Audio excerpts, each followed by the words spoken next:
आमच्या सहनशक्तीचा अंत झालाय। आम्ही आता पूजा गांधीवादी आंदोलन करणार नाही, आता उग्र आंदोलन करणार। येत्या 8 दिवसात जर रस्ते झाले नाहीत तर डोंबिवली पश्चिमला चक्का जाम करण्यात येईल, जागोजागी रस्ता रोको आंदोलन करण्यात येईल। कोण करणार? रिक्षा चालक आणि रिक्षा युनियन, सगळे रिक्षा चालक आणि सगळे रिक्षा युनियन रस्त्यावर उतरून उग्र आंदोलन करणार। बस झालं। आमच्या या भूमीवर आमच्या तिथे येऊन आम्हाला भ्रष्ट कारभाराला सामना करावा लागतोय। प्रत्येक वर्षी एकच बाब ऐकायची, रस्त्याला खड्डे पडलेत, आमच्याकडे डांबर नाही, आमच्याकडे हे नाही, आमच्याकडे ते नाही। अरे टक्केवारी खायला तुम्हाला वेळ आहे, गरिबांकडे बघायला कधी वेळ मिळणार? आमचा गोरगरीब रिक्षा चालक त्याच्यावर उदरनिर्वाह करतो रिक्षा चालवून, त्याच्या पोटा पाण्याचा प्रश्न निर्माण झालाय। या 8 दिवसात जर रस्ते युद्ध पातळीवर केले नाही तर डोंबिवली पश्चिमला रास्ता रोको आणि चक्का जाम आंदोलन केल्याशिवाय राहणार नाही।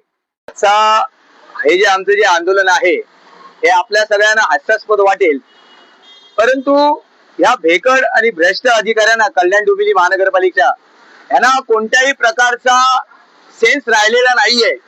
आम्ही 2-3 पत्रव्यवहार यांच्याकडे केले। पावसाळ्यापूर्वी सुद्धा यांना सांगितलं की श्रीधर म्हात्रे चौक ते पाण्याची टाकी हा रस्ता दरवर्षी खड्डेमय होत असतो, आपण याच्याकडे लक्ष द्या।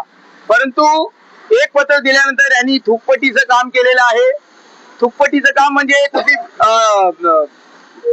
माती मिक्स दगड इथे आणून टाकतात, ती एक पाऊस पडल्यानंतर ती वाहून जाते। आज आमचं या खड्ड्यांची पूजा करण्यामागचा हेतू असा आहे की आमचे रिक्षा चालक प्रवासी या खड्ड्यातून प्रवास करत असतात, म्हणून या खड्ड्या महाशयांना आम्ही विनंती केली आहे की आमची लेकरं या खड्ड्यातून जात असतात तर आम्हाला सांभाळून घे, आमच्या कोणत्याही प्रकारचा अपघात या ठिकाणी होऊ दे नको, म्हणून आम्ही खड्ड्यांची पूजा केली आहे। हे महानगरपालिकेला कळू दे की या रस्त्याची अवस्था किती खराब आहे। आपण कधी लागणार की एखादा अपघात झाल्यानंतर इथे येणार, एखादा हातपाय मोडल्यानंतर आपण इकडे येणार, आणि हे किती वर्ष सहन करायचं? आम्ही बाकीच्या रस्त्यांबद्दल बोलत नाही, महानगरपालिकेने बरेचसे डोंबिवलीचे रस्ते चांगले झालेत, आम्ही त्याबद्दल त्यांचं अभिनंदन पण करतो। परंतु हा रस्ता गेली अनेक वर्ष असाच सडलेला आहे आणि दरवर्षी आम्ही साहेबांकडे गेलो तर सांगतात आमच्याकडे निधी नाहीये, आम्हाला सांगतात अजून टेंडर भरलेले नाहीये, आम्हाला सांगतात तिकडे युद्ध चालू आहे, आमच्याकडे डांबर येत नाही। या सगळ्या गोष्टी आम्हाला का सांगता?